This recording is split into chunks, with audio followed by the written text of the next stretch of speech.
Hey guys, Mike from Black Bear Custom Kydex. I have a video for you today. I'm going to try to keep it really short because it's late.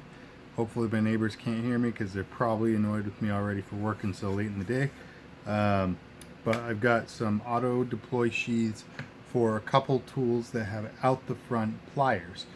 Those two tools are going to be the Gerber MP600. You can see it's got a slide system that ejects the pliers out the front. And the other tool is the Leatherman OHT. Stands for one-handed tool. Now for those of you who are in the market for a new multi-tool and you're considering something without the front pliers, I personally would recommend the Leatherman. Hands down, better tool. In my opinion, I think the construction quality is better. I think the tools on it are better. The operation, like being able to legitimately use every single tool in this with only using one hand, I think is an outstanding design by Leatherman, and it just feels like a more quality build to me. I've also been having a lot of issues lately with MP600s using my tool to make sheaths for other people's tools.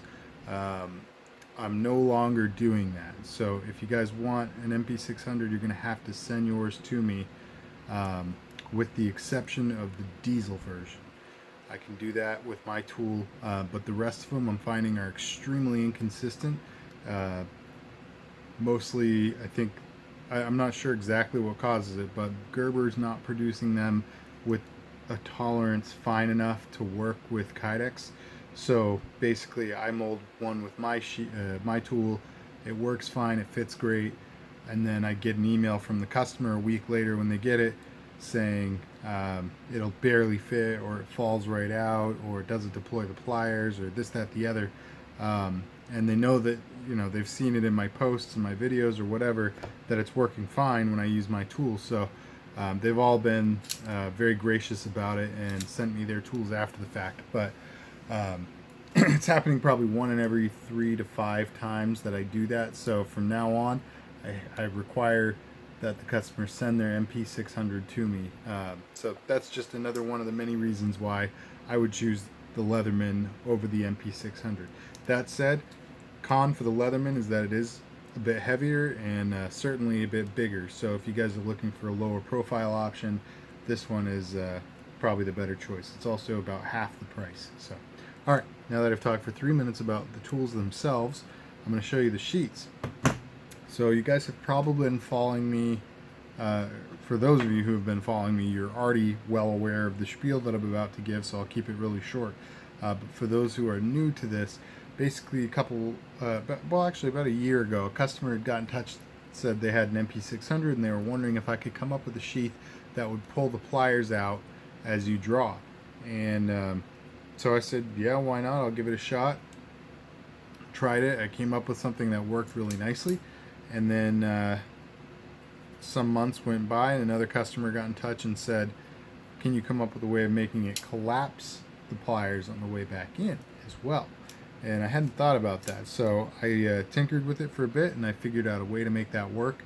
And it wasn't long before people with the OHT were getting in touch about that as well. So alright, we'll start with the Gerber. So I've got 3 of these to show, 3 of the OHTs to show, and the Gerber, actually all 3, there's going to be black sheaths, and I don't have the belt clips on them. I just haven't put them on it yet, but I'm going to show you. There's a little bit of a trick with these. As this whole thing has evolved, I've been finding that the Gerbers require the Gerbers require a little bit more doctoring, a little bit of sort of a method to it, whereas the OHT is just straightforward. Just put the friggin' thing in the sheath, draw it out of the sheath, good to go. So with these, what you need to do is, it'll be against your body like so, on your belt obviously. You want to kind of just tilt it away from your body slightly. Just put pressure away from yourself on the back of this and draw it out like so. It's very easy. And on the way back in, you want to do the same thing. So you pressure away and then pressure away as you're pushing it home. You can see that those pliers fully collapse.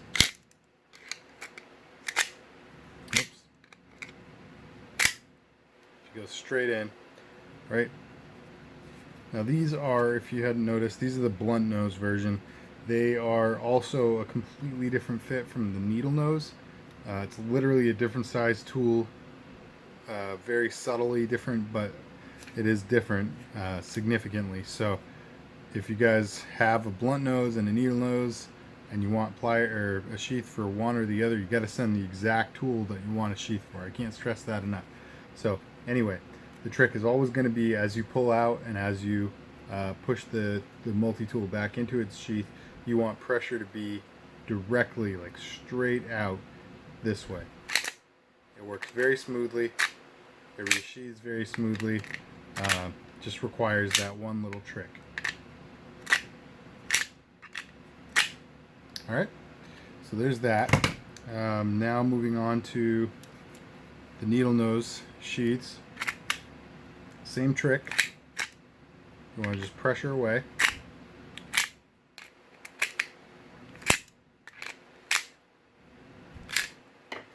And I know I just got done talking about how you have to send your sheath or your tool to me.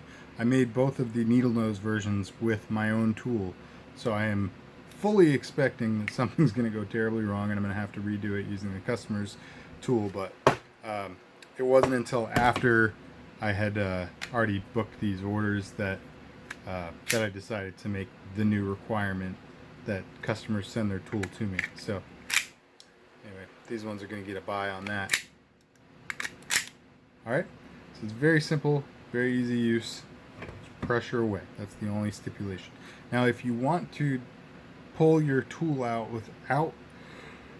sorry folks. If you want to remove the tool from the sheath without deploying the pliers, it's very simple. You just pinch the handles together.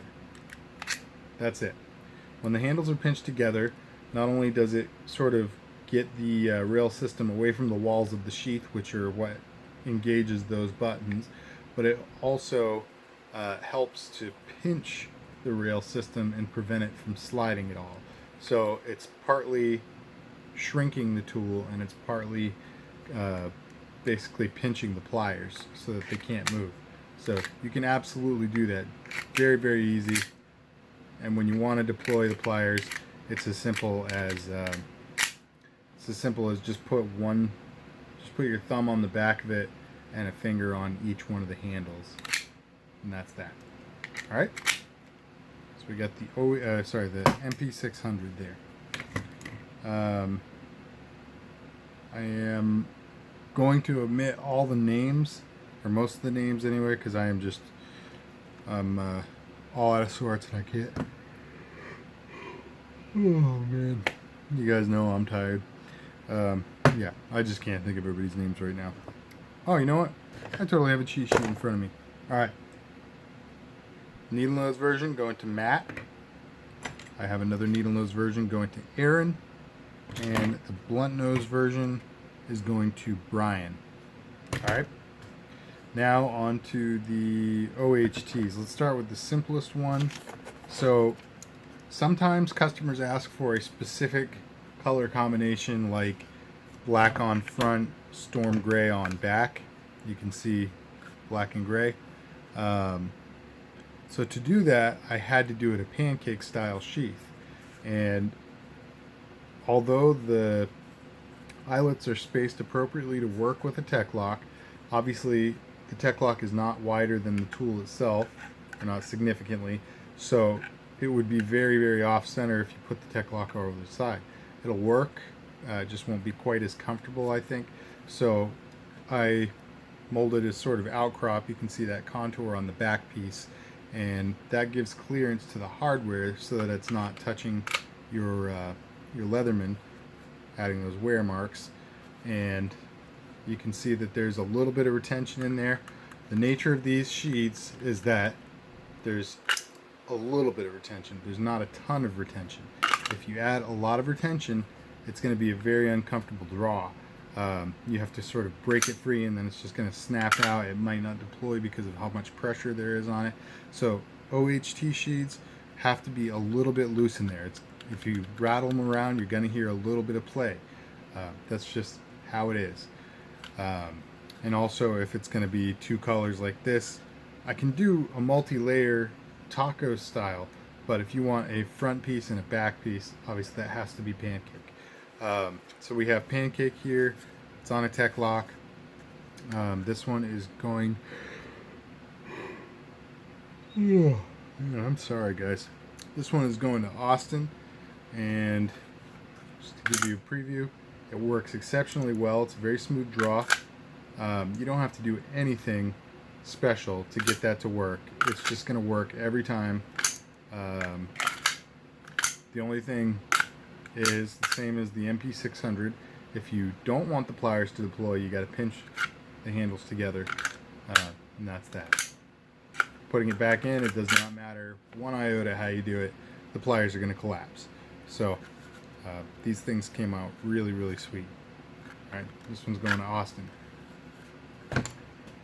We have one in black carbon fiber, and this guy is going to Scott. Scott also asked if I could attach an OHT i3T EOS flashlight. This is just a tail cap operated flashlight. I think it's got, yeah, it's just got two brightness settings. It seems like it's on just like an alternated thing. I own the light itself, I just don't know that much about it. He asked if I could do a really low profile, meaning keeping the light snugged up to the side of the sheet. Originally I told him I was going to put it on this side of the sheet, just running along the back of the OHT, and have it snugged up to the side here. That works fine. But I decided to try a little experiment, sent him a picture. He said he loves it. It was exactly what he wanted.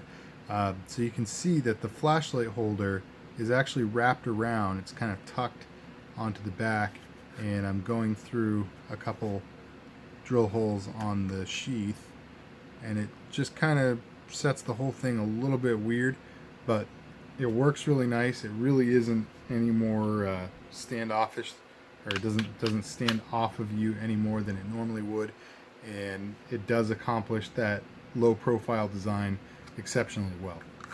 Again, the draw, very smooth, very easy. If you don't want it to deploy, you just squeeze the handles. Best way to get it to deploy is just to grab one handle, thumb and whatever finger, and pull it out like so. Yeah, it's an exceptionally easy sheath to operate. So if you can aim the stupid thing going back in. Alright, so there we go. This came out really nice. And then the last one I'm going to show you is actually the first of its kind, and it was another great customer idea. This one's going to Steve. Steve ordered a couple things from me, so he got the